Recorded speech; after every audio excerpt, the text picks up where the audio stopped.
Assalamualaikum warahmatullahi wabarakatuh.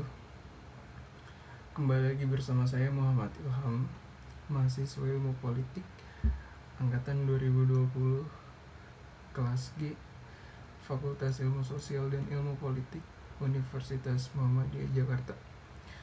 Pada kesempatan kali ini saya akan membahas tentang kepemimpinan politik nasional untuk memenuhi nilai tugas video daripada mata kuliah kepemimpinan politik. Langsung saja masuk ke dalam materinya. Ya, seorang pemimpin adalah pribadi yang memiliki kecakapan khusus dengan atau tanpa pengangkatan resmi dapat mempengaruhi kelompok yang dipimpinnya untuk melakukan usaha bersama yang mengarah pada pencapaian sasaran tertentu. Sedangkan kepemimpinan adalah hubungan atau yang dimana satu orang, yakni pemimpin, mempengaruhi pihak lain untuk bekerja sama dengan secara sukarela dalam usaha mengerjakan tugas-tugas untuk mencapai tujuan bersama.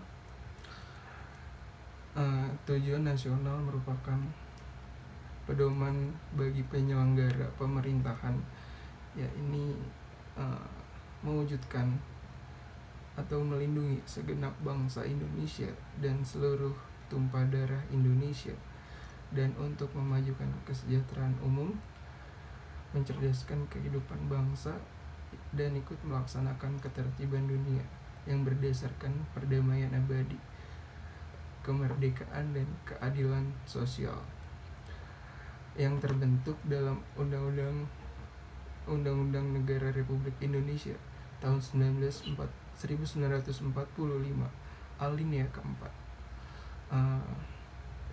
Kepemimpinan nasional merupakan seorang atau sekelompok elit bangsa yang mampu melakukan proses kepemimpinan untuk improvement all pressures bangsa menuju tercapainya tujuan dan cita-cita nasional sesuai moral, etika Pancasila, serta Undang-Undang Dasar Negara Republik Indonesia tahun 1945 yang dimana di tengah perubahan dunia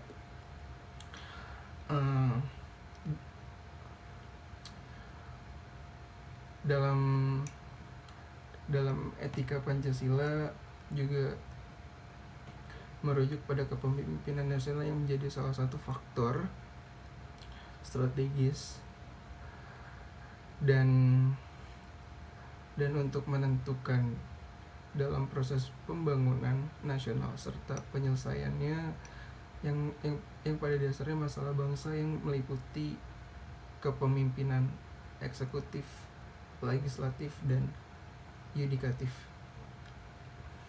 pada level pusat dan daerah. Proses dan mekanisme kelahiran pemimpin nasional tersedia melalui mekanisme demokratis.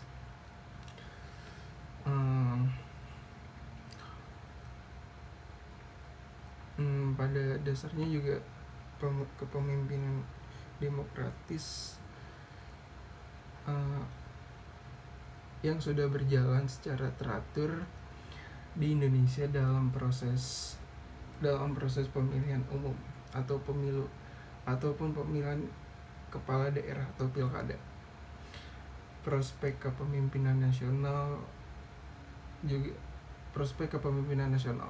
yaitu what wrong is country your nation. Ucapan dan ungkapan senada seiring kali kita dengar dari berbagai kalangan yang disampaikan dengan yang disampaikan dengan mimik geram dan penuh tanda tanya.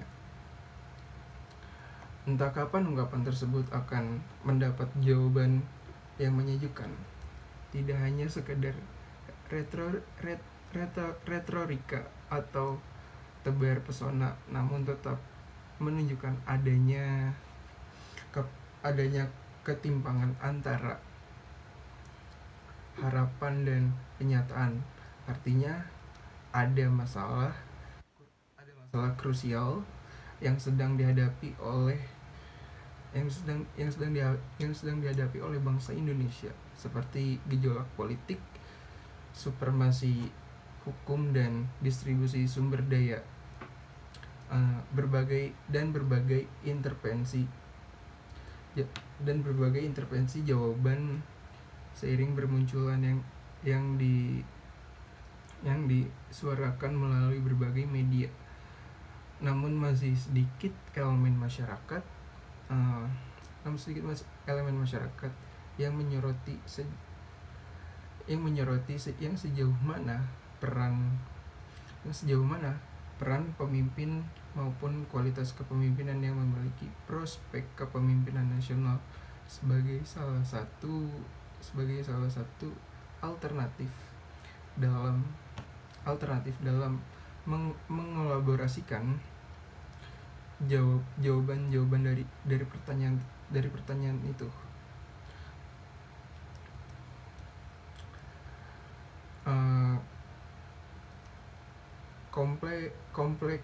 Kompleksitas problematika yang terjadi sudah seharusnya diurai, disesuaikan dengan mekanisme atau problem solving melalui manajemen resolusi konflik,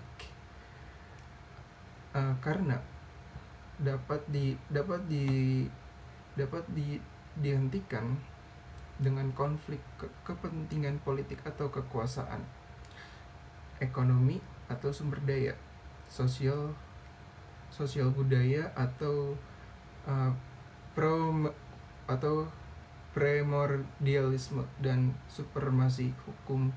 Jika dilibatkan sebagai pohon konflik, maka sulit ditemukan akar konfliknya, apalagi diubah-ubah menjadi bunga perdamaian sebagaimana yang dicita-citakan oleh bangsa Indonesia.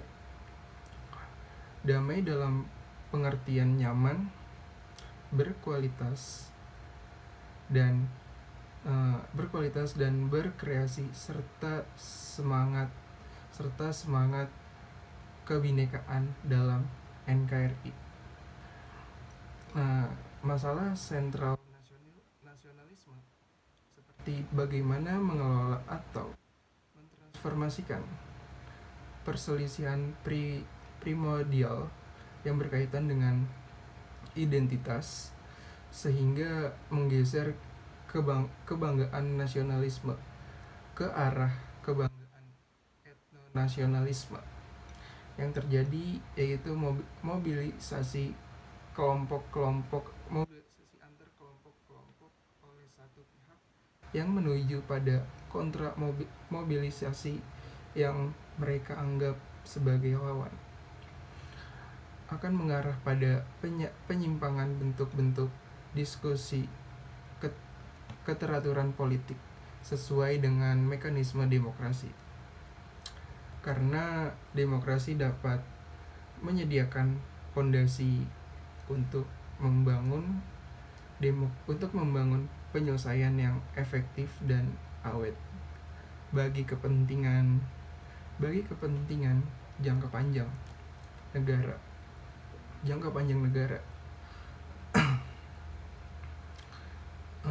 Dinamika konflik secara sengaja atau tidak sengaja dipertontonkan dalam euforia reformasi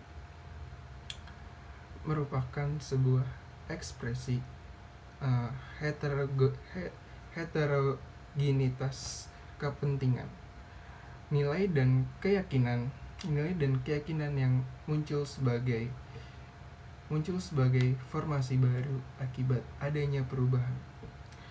Esensi perubahan merupakan kultur yang diambil dari suatu kata kiasan yang berarti adanya ide suatu pengolahan proses dan mengerjakan dan mengembangkan kultur baru. Kita akan tergantung dari pola perkembangan untuk merefleksikan sistem sosial dan berkaitan dengan pengetahuan, ideologi, nilai-nilai hukum, serta kegiatan sehari-hari yang menurut Kusnadi pelajaran bagi para pemimpin masa depan adalah mampu mengakomodasikan perubahan prinsipnya, dan they will not resist change, and then they will embrace it, yaitu agar para pemimpin peduli dengan perubahan, termasuk perubahan suatu organisasi atau pembentukan organisasi yang lebih efektif dan efisien. Kepemimpinan strategis yaitu kepemimpinan efektif dan accessible yang memiliki kemampuan strategis dalam merencanakan memimpin dan menggerakkan orang lain atau organisasi untuk melaksanakan kegiatan yang bersifat atau berimplikasi strategis. Kepemimpinan strategis dapat dibangun atas dasar perpaduan dan karakter, integritas dan komitmen. Yang kedua, membangun kepemimpinan nasional. Membangun kepemimpinan nasional yang kuat. Kepemimpinan nasional yang kuat, berkompeten dan kredibel. Kebutuhan akan pemimpin yang terampil dalam merajut kemakmuran politik yang cenderung terlena oleh semangat reformasi berlebihan. Hingar-bingar politik multipartai akan menghasilkan peta kekuatan politik yang menyebar tanpa adanya mayoritas tunggal. Maka kepemimpinan nasional yang berkompeten adalah sangat dibutuhkan agar dapat mempertemukan dan mengolah beragam kepentingan politik sehingga menghasilkan pola saling dukung yang kuat antar partai. Objektifnya, masyarakat bangsa sering menyaksikan kritik terhadap kepemimpinan nasional atau presiden, anggota legislatif dan kepemimpinan nasional lainnya. Yang menuai kritik disebabkan oleh lemahnya pengetahuan tentang hukum ketatanegaraan, sehingga seringkali menerapkan kebijakan hanya berdasarkan kepada kewenangan semata. Selain itu, sering menunjukkan perilaku ke arah tindakan secara otoriter dengan mengesampingkan masukan-masukan dari para pakar ketatanegaraan dan masyarakat luas. Opini atau sikap yang terbentuk dari sekelompok masyarakat akan melahirkan suatu citra terhadap suatu objek, misalnya terhadap lembaga. Apabila kalayak atau publik mempunyai opini positif terhadap suatu lembaga, maka citra yang baik dan positif tentang lembaga tersebut akan terbentuk. Seorang public relation wajib melakukan pemantauan terhadap opini yang berkembang dan citra yang terbentuk di masyarakat, yang dimana karena program-program lembaga tersebut turut membantu membenahi negara untuk mendapatkan calon pemimpin nasional yang ideal, handal, dan mumpuni. Karena sampai detik ini memang masih belum ditemukan pemimpin negara yang berkualitas. Sekian dan terima kasih. Wassalamualaikum warahmatullahi wabarakatuh.